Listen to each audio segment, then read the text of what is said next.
Joe Rogan and Mike Tyson break down the Jake Paul versus Anthony Joshua showdown by pointing out just how far apart these two really are. Tyson says Joshua must stay disciplined because Jake isn't playing in the same league. Rogan calls Joshua one of the most terrifying athletes alive and warns that stepping in front of that kind of power is a gamble Jake has never taken, especially since most of Paul's past opponents were retired legends or aging fighters long removed from their prime. It's one of the craziest propositions of all time. You take a guy who just had a boxing match that looks like a sparring match with a 58-year-old Mike Tyson, and then you're going to fight one of the absolute scariest knockout artists in the heavyweight division.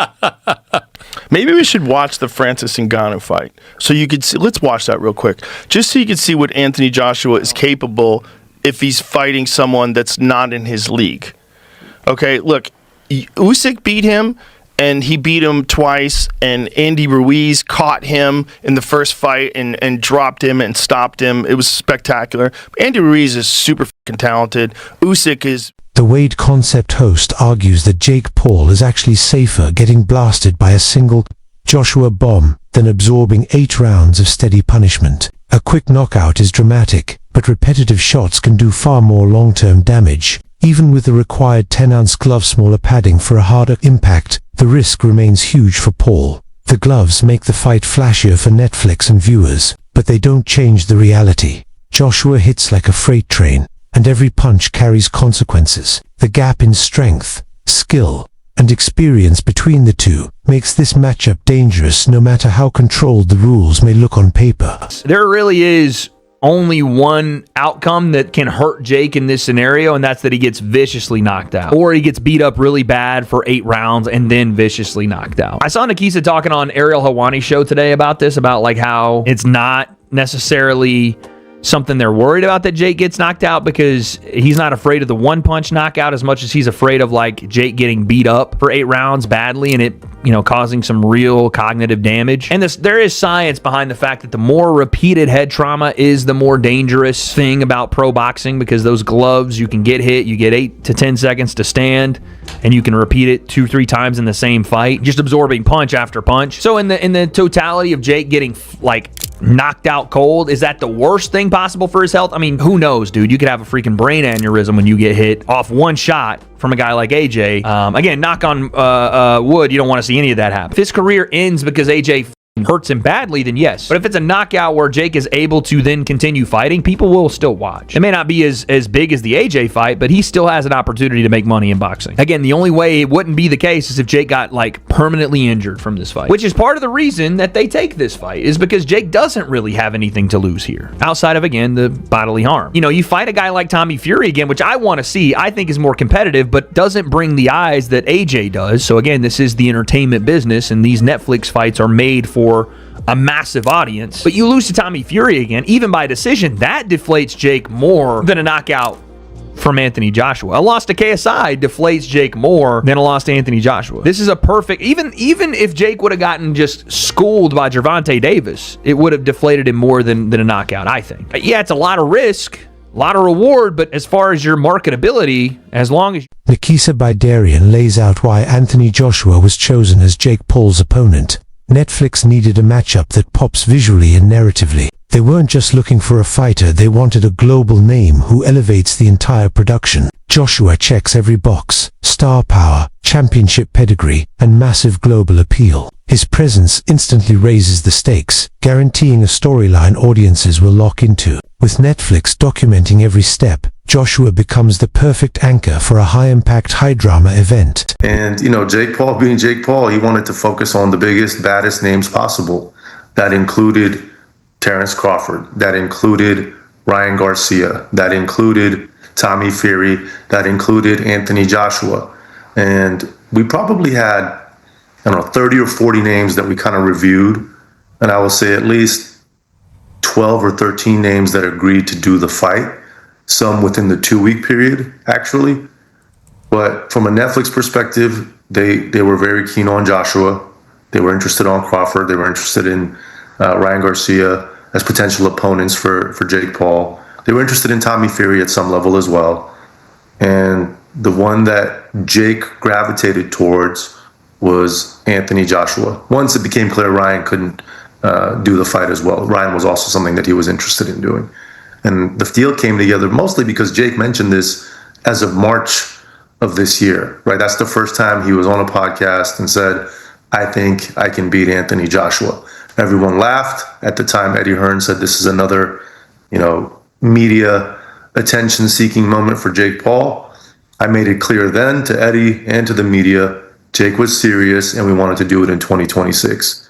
We had further conversations with Matchroom in July of this year with the understanding that if Jake got through Tank Davis, and even though that was an exhibition, it was very much structured to be a real fight in every way, shape, and form, then we would look to make Jake versus Joshua in 2026. So that gave us a head start in terms of trying to come to an agreement with Matchroom and AJ, and we were able to get it done.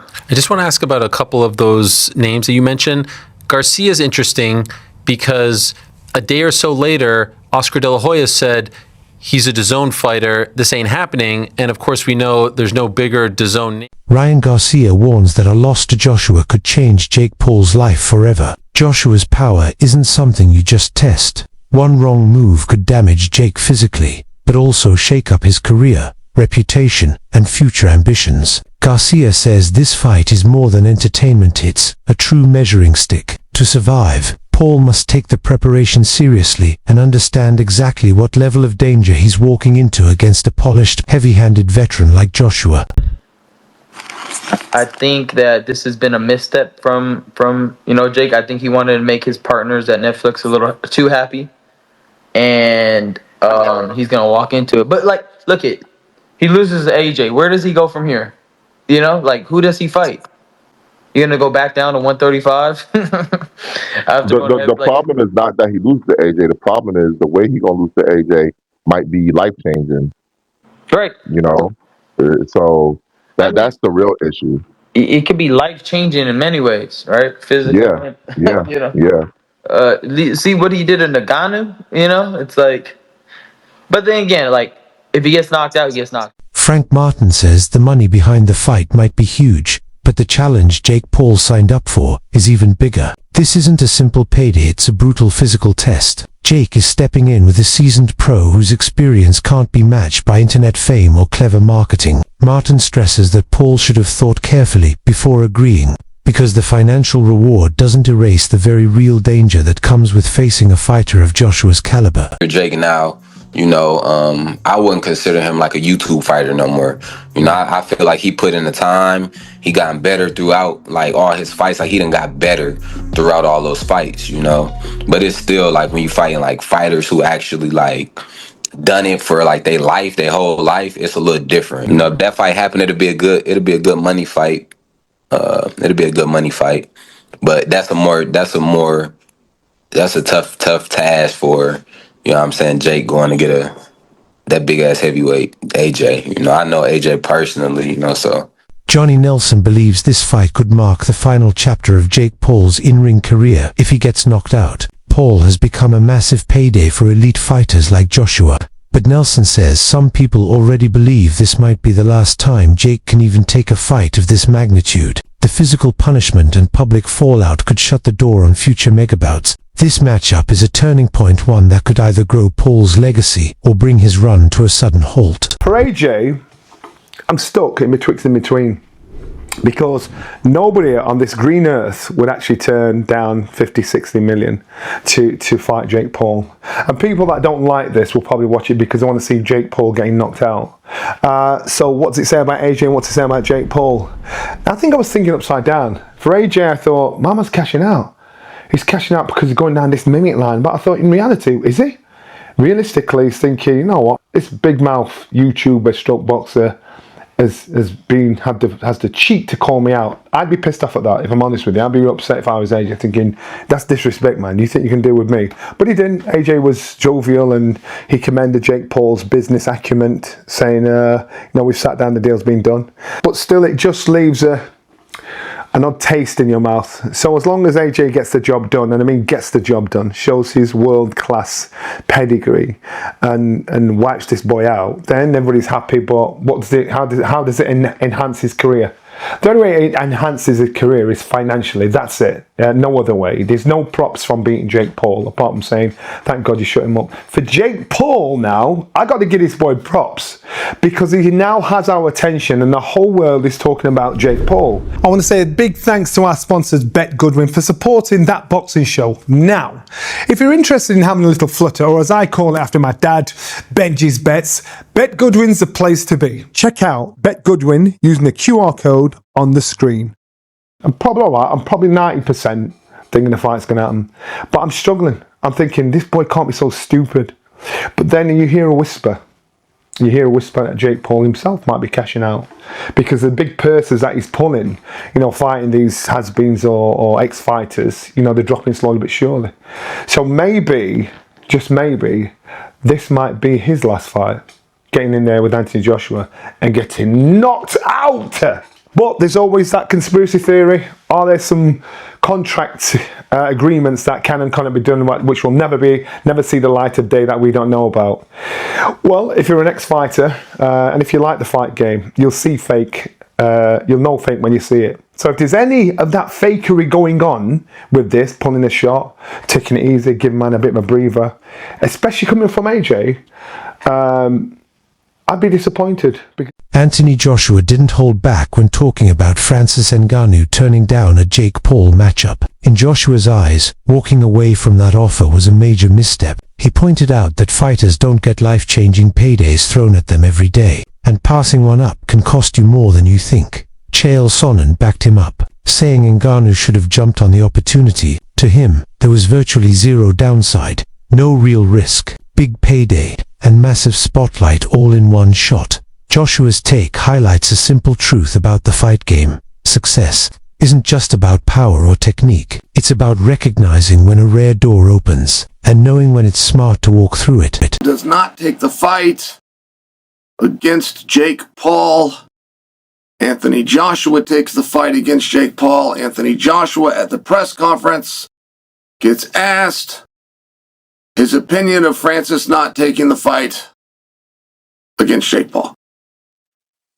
And Joshua's like, he's an idiot.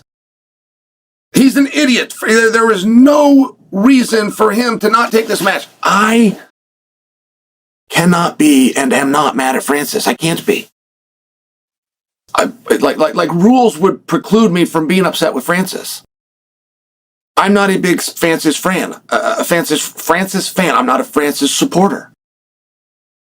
So I want to hurt Francis. I want to do something to hurt him. Well, his own actions took $10 million out of his bank account, of which, by the way, could use $10 million. So I can't be mad at him. If I teased him, and by God, get in there and he go, oh my gosh, I heard Chael and I heard from all the Eagles, and what was I thinking? And Joshua's out, and this is my chance of redemption. Hey, put me in, Jake. That would then help him. That would be positive for Francis. That would create envy as well as jealousy from outside observers like me. But I will tell you, trying to break down and understand how we got to this conclusion is mind-boggling. You ever met a writer? Your whole life, have you ever met a writer? Maybe went to college for it and they're a writer. Do you want to know the hardest thing in the world that person's going to have to do to make money?